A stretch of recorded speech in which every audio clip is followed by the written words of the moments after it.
Hello and welcome to FreightWaves Now, ladies and gentlemen, friends and neighbors. It is Friday. We are going to be giving you a little bit of an assessment, not only of what is happening right now, but we're also going to be looking at what has happened over the course of this week with an overview and anticipating what we might be seeing as things continue to trend the way they are into the weekend and into next week. We are visited by chief meteorologist each and every day during these disruptive weather conditions, Nick Austin, and Dr. John Paul Hampstead, one of our our associate editors, one of our writers, top-notch stuff, and he is going to be bringing us. He's reached deep into his well of possible indexes to look at. We are going to be looking at flatbed tender rejections, I believe, as well as housing starts, and he's also, of course, going to give us a little bit of an overview. So without further ado, Nick Austin. Hey, Chad. You made it to the end of another week. Yes. Oh, boy. It's been a busy winter. Trouble out on the Rockies today. Shocker. Yes. So it's not going to be snowing everywhere in the Rockies, but many areas, including western Colorado, where they have avalanche warnings still posted for today. There's going to be heavy snow, a lot of wind. So a lot of trouble on parts of I-80, I-90, I-15, all the major corridors over there. So, okay. And they have had natural slides, actual avalanches this week off and on in western Colorado. Some of them have just swept right across I-70. Wow. And have blocked traffic and caused accidents and things like that. So that's the big trouble spot out in the Rockies. That'll kind of fade out tonight.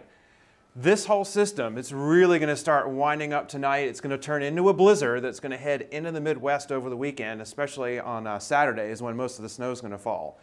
And the one big metropolitan area that's going to be right on the path of that blizzard on Saturday is Minneapolis. They had 39 inches of snow last month in Minneapolis. That seems like a lot. Yeah. A normal February, on average, has about 8 to 9 inches. So, whoa. Yeah. So, and they're going to get a lot more snow out of the system. So the Midwest is going to have to watch out for that. Chicago will be spared. It's just going to be rain and wind there, but not snow in Chicago. So those are the two big weather stories. I just wanted to mention that blizzard, even though it's for tomorrow, it's not now. But since FreightWaves Now is Monday through Friday, I want everyone to be able to get ahead of that storm. Avoid the Midwest from the Dakotas to Minneapolis and into northern Wisconsin, upper Michigan. It is just going to be a disaster up there on Saturday. Very dangerous driving conditions. So Don't send any drivers through those spots. Okay.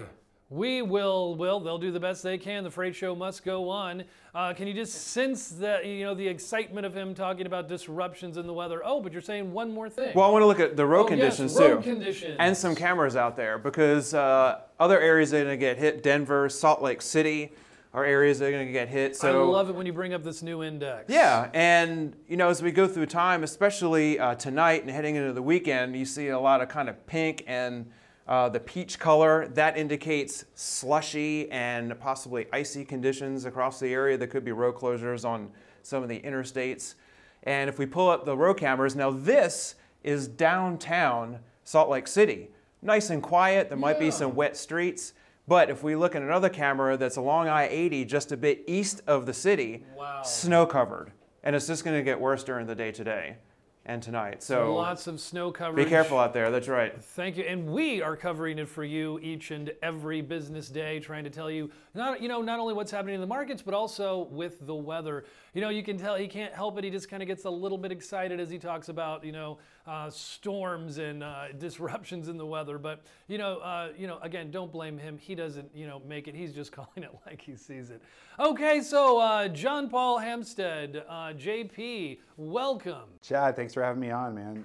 We're honored. I'm glad to go after Nick today, actually, because weather has a lot to do with flatbeds, and maybe not flatbed supply, but flatbed demand. So what I'm talking about is, when you have so much severe winter weather, when you have rain like we've had, where we've had mudslides in California. Yeah, there's always mudslides in California. There's mudslides in Chattanooga. That makes it really difficult to build things. It makes it difficult to excavate. It makes it hard to do construction projects. And we've already talked about decelerating GDP growth, going back down to sort of trend line. Companies aren't investing as much in large projects, and housing starts especially have fallen off a lot.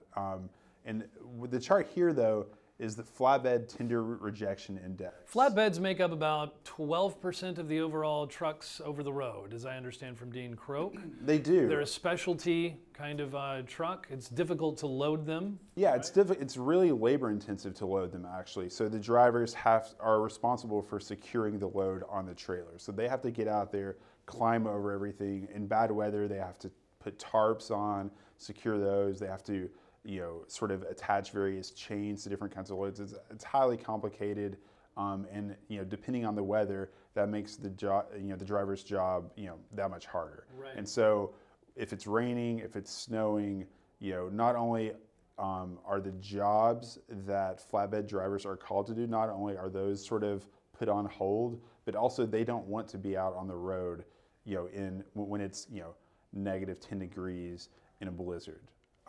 Right. And so, I think this is pretty interesting. We've seen flatbed capacity really loosen up over the course of the past month, and I think it could be weather related. So we're looking. This chart takes us all the way back through October of last year. Yeah, and you can see, you can tell. I think some of those peaks, especially sort of New Year's-ish, right, has a lot more to do with drivers not wanting to be on the road, but obviously you get fall surges along with everyone else. Yes. And then it's the tender rejections have slowly built up right through mid-February, and now and I think that's just a recovery in like general volumes that we saw. If you look at OTVI.USA, something like that, but I think the key sort of metrics to look at for flatbed demand are going to be construction, sort of general business capital expenditure. So whether a factory is buying new machines, okay, whether generators are being shipped across, whether excavating machines and bulldozers and cranes are being moved on the highways to start new projects. Right. Those are the kinds of things that drive flatbed demand. And honestly, a lot of those numbers look really soft. We're still getting sort of federal government data that's been delayed by the shutdown. So we just now got December single-family housing starts. Is that what you're going to show us in a moment as well? Yeah. We can pull that up now. Basically, they're falling off pretty hard. December 2018 housing starts were 5% below what they were in December of 2017. Whoa, this takes us way back. Yeah. Okay. So obviously, a lot of economic growth since 2011. You can see some fall. You can see a fall off in 2015 that actually corresponds with really soft freight, but this is what we're worried about right now. And obviously, we don't have data for January or February yet. Right. Federal government data is pretty laggy, but it's not looking good. I think that Chairman Powell's decision to back off on interest rate hikes is positive. It makes it easier for people to buy houses the lower the interest rates are. Right. But I mean, honestly, even in places like New York City, certain kinds of real estate markets are softening and prices are going down, which does not make people want to build houses. And our economist, Ibrahim Bayan, has predicted he doesn't think there will be another rate hike this year, such as you can predict these things. So that tries to make it a more favorable condition. Besides weather, what do you think is the disruption? Here's the thing, though. The reason why there's not going to be another rate hike this year is because the economy's not doing very well.